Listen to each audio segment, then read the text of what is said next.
Alors, question de culture générale, qui devrait déchoir un individu ou alors un citoyen de sa nationalité? Le débat est animé sur les réseaux sociaux à travers des publications d'un citoyen camerounais qui prétend qu'on lui aurait retiré la nationalité parce que les autorités, les personnalités, les responsables en charge de l'établissement du passeport auraient refusé de renouveler son passeport, et il interprète cela comme un acte qui vise à lui retirer la nationalité camerounaise.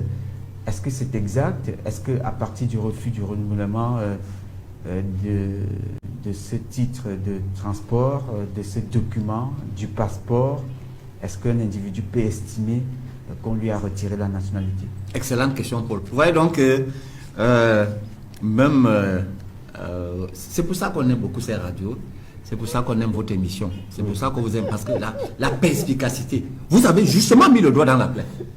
Est-ce que c'est parce qu'on refuse de vous donner un passeport qu'on vous a retiré la nationalité? Vous voyez que d'abord il y a une confusion dans l'esprit de ces messieurs.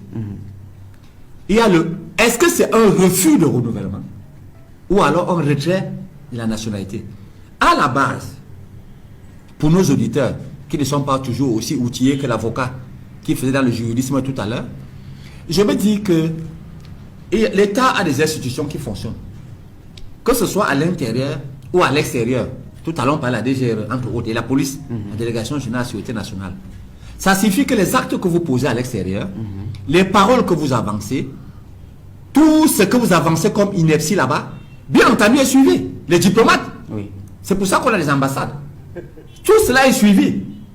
Lorsque vous vous singularisez dans l'injure, dans le dénigrement, dans la calomnie, dans le noircissement permanent de l'image de marque de votre pays, quand vous êtes en intelligence avec les ennemis de l'État, vous savez que chaque État a deux genres d'ennemis. Il y a les ennemis endogènes à l'intérieur et exogènes à l'extérieur. Mais lorsqu'on signale que ce monsieur, il est très souvent vu, aperçu en compagnie des gens qui n'aiment pas votre pays. Il est très souvent aperçu en compagnie des gens qui projettent de mauvaises choses pour votre pays. Il n'est pas insensible au discours des gens qui projettent la destruction de votre pays. Vous comprenez que vous attirez forcément sur vous l'attention des services compétents, c'est-à-dire les services secrets, la sûreté nationale, la délégation générale de la sécurité nationale et la diplomatie. Et des rapports sont faits sur vous quotidiennement. Alors, comment, de manière triviale pour nos auditeurs, il y a au village un adage qui dit que vous ne pouvez pas détester la Hausa, c'est moi le terme, la Hausa c'est une tribu qui vient principalement du Nigeria et ils sont installés chez nous. Comment pouvez-vous détester de la sorte la Hausa et vous délecter de son kosam, de son miel, de ses bijoux? C'est-à-dire vous détestez quelqu'un, vous pouvez même l'empoisonner, mais paradoxalement vous adorez son kosam, son miel, ses bijoux et ses habits. C'est-à-dire vous faites le distinguo entre ce que fait la Hausa et ce qu'il produit. Non, il faut être cohérent. Si c'est les paroles que nous disons, si les actes que nous posons, si le dénigrement dont nous sommes les auteurs, si le noircissement de l'image dont nous sommes complices et permanents, pourquoi est-ce que, au nom de quoi pouvez-vous encore vous diriger vers les établissements, vers les institutions pour demander qu'on renouvelle votre passeport? Non! Vos actes parlent pour vous-même. Vous n'aimez pas ce pays. Vous n'aimez pas les institutions. Vous n'aimez pas les institutionnels. Pourquoi est-ce que vous voulez donner un passeport camerounais? Non! Vos actes vous trahissent. Vous ne pouvez pas détester la Hausa et au même moment demander son kosam. Non! Il faut choisir. Il faut être cohérent. Donc, certains d'entre nous sont à l'origine volontairement de leur propre malheur. Et moi, c'est le moment pour moi d'encourager. Je ne veux pas rappeler les sombres affaires. Ailleurs, dans notre pays, ça ne se serait pas passé comme ça. Vous savez, l'État a aussi l'obligation de garantir sa sécurité extérieure. C'est le rôle de la diplomatie, de la sécurité nationale, de la délégation générale, pour ce qui est de la coopération internationale, mais surtout les services secrets. C'est-à-dire la sécurité extérieure de l'État. On ne peut pas laisser les individus, au nom de quoi, passer le plus que leur temps à dénigrer leur pays. Surtout sur des bases injustes, sur des bases illogiques. Vous pouvez même détester le régime, vous pouvez même avoir des problèmes, mais il y a quand même des limites. Et aussi, La deuxième grille d'analyse, c'est que ce monsieur ne fait même pas le distinguo. Et au moment où il ne fait pas le distinguo, moi je loue son courage. Qu'il en vienne, on m'a demandé un passeport. Vraiment, moi je loue le courage de ce monsieur. Parce qu'il ne connaît pas quel accueil. Parce qu'au moment où les discours qu'il tient là-bas nous parviennent ici. Et il n'a pas que des amis ici. Il n'a pas que des applaudisseurs ici. Il a aussi des gens qui n'approuvent pas ce qu'il fait ici. Donc moi je loue son courage extraordinaire de vouloir venir ici. Parce que je ne vous cache pas qu'il ne va pas recevoir le meilleur accueil. Ça, je ne vous cache pas. Il a peut-être des amis ici, il a peut-être des laudateurs ici, mais il y a des gens qui lui en veulent. Lui en veulent et qui lui en veulent. Il y a des gens qui meurent. Paul, je suis du milieu militaire. Nous avons des soldats, des policiers, des gendarmes qui meurent à 18 ans. Sans avoir reçu leur premier solde. Parce qu'ils veulent préserver l'intégrité du territoire. Oui. Pour le vert ou jaune. Ils sont prêts, ils appellent ça au péril de leur vie. Et vous avez des individus qui croient qu'ils peuvent noircir l'image de ce pays impunément, comme si de rien n'était. Et c'est ce qu'ils font. D'accord. Et maintenant, en deuxième grille d'analyse, est-ce que c'est même maintenant un retrait de nationalité? Vous savez que là aussi, il aurait gagné. D'abord de se rapprocher d'un avocat et peut-être de poser des questions. Si c'est le retrait de nationalité, forcément c'est une action de la justice. C'est-à-dire la justice rassemble sur vous un certain nombre d'informations compromettantes. Pour dire que ce monsieur a des actes antipatriotiques, ce monsieur a des visées antipatriotiques, ce monsieur a des dessins antipatriotiques, il ne peut donc plus, il ne mérite donc plus de conserver la nationalité camerounaise. Et quand la justice a établi toutes ses responsabilités, je crois que ça remonte d'abord à la plus haute de leur hiérarchie, c'est-à-dire au niveau de la Cour suprême, et forcément ça aboutit au niveau d'une décision politique. Je doute fort que concernant ces messieurs, ce soit déjà le cas. Je crois que ce qu'on leur reproche maintenant, c'est justement cette bizarreté, c'est-à-dire cette attitude bizarre qui font entre la haine injustifiée, la haine gratuite qu'ils ont contre la Hausa et cet amour, cette idolâtrie qu'ils ont contre le Kosam, que produit ce même Hausa. Non, il faut choisir. Merci beaucoup. Soit vous détestez la Hausa, soit vous détestez la Hausa et son Kosam. C'est comme ça. Bon, les enfants, c'est papa. Vous là qui aimez le Kosam, faites très attention. Vous là qui aimez le Kosam, là vous voyez, on est face à un professeur de l'université. Il vient expliquer pourquoi un gars comme moi, c'est un peu normal que je n'ai pas de passeport. C'est-à-dire qu'il vient expliquer pourquoi c'est qu'on ne devrait pas. Je vous avoir te dire, monsieur le professeur, que fais attention à Paul Désir-Biya. Ok? Fais attention à Paul Désir-Biya. Vous êtes on vous dit les mêmes choses, vous ne comprenez pas. Les histoires de passeport, là, ça te dépasse à comprendre. Ça, c'est ailleurs. Moi, je reste seulement. Je crois que les gars ont compris ce que je voulais leur montrer. Mais je voulais te dire que fais attention à Paul Désir-Biya. Tchebo s'est retrouvé en prison à cause de Paul Désir-Biya. Finir de plateau, Mbombo Matip a fini de dealer avec Paul Désir-Biya et s'est retrouvé en prison. Martinez a fini de dealer avec Paul Désir-Biya, il est mort. Tout le monde qui a dealé avec ce bonhomme, le pasteur Ola Bébé, dernière émission, te voilà mon petit professeur de l'université, tu peux atteindre ça avec Paul Désir-Biya. Mais encore le plus intéressant, les enfants, et ça c'est la partie triste.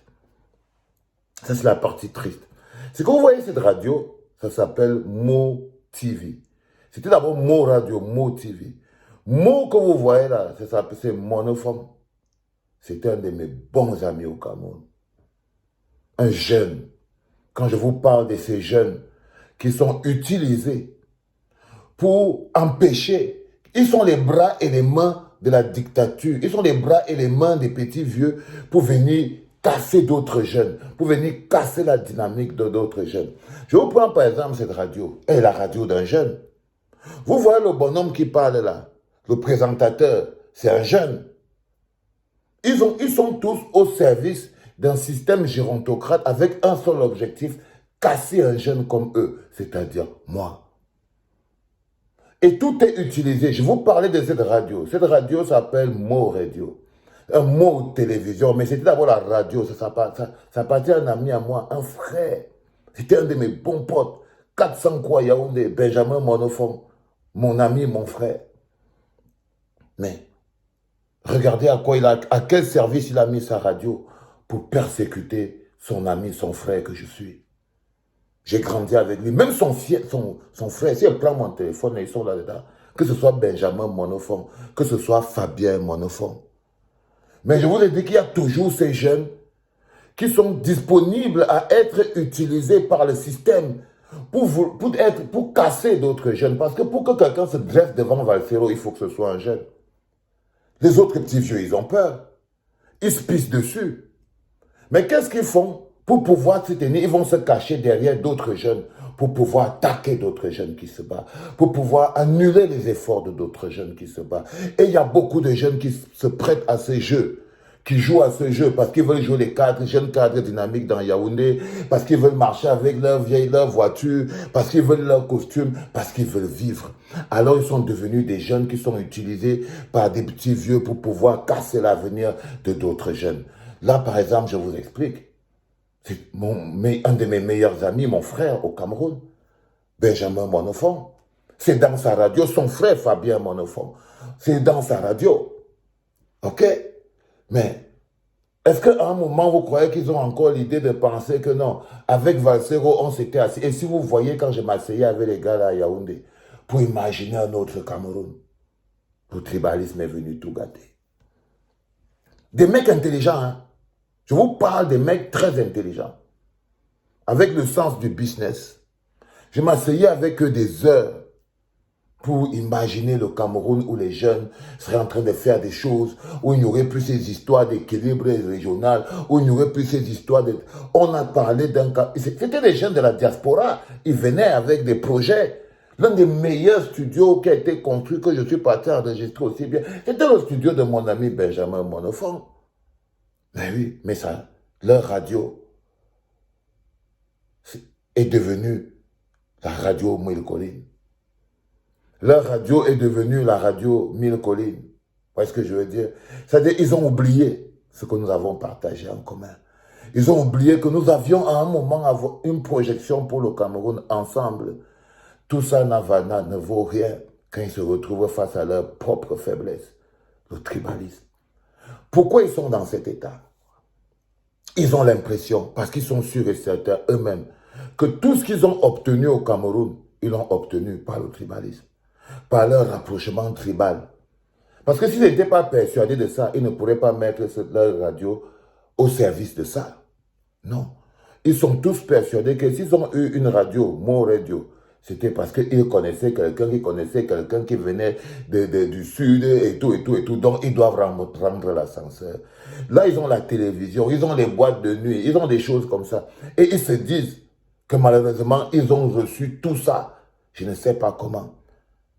Il va regarder cette vidéo, il va me téléphoner juste après pour me dire « Gars, Valsero, comment tu peux dire des choses comme ça? Est-ce que moi je suis même sur les choses là? Est-ce que j'étais même là-bas? Oh, moi je ne connais pas. Gars, frère, comment tu peux prononcer mon nom sur les choses comme ça? Tu me connais bien. » Il va raconter tout ça, mais il va oublier qu'on parle de la base de quelque chose. Il va être choqué, il va me dire « Non, Bola, tu me téléphones pour me dire qu'il y a quelque chose qui ne va pas. » Mais là, tant que sa vidéo là est là, lui ne regarde pas, il va dire qu'il n'était pas au courant. Vous voyez? Il va passer à la déresponsabilisation. Il va passer à la déresponsabilisation.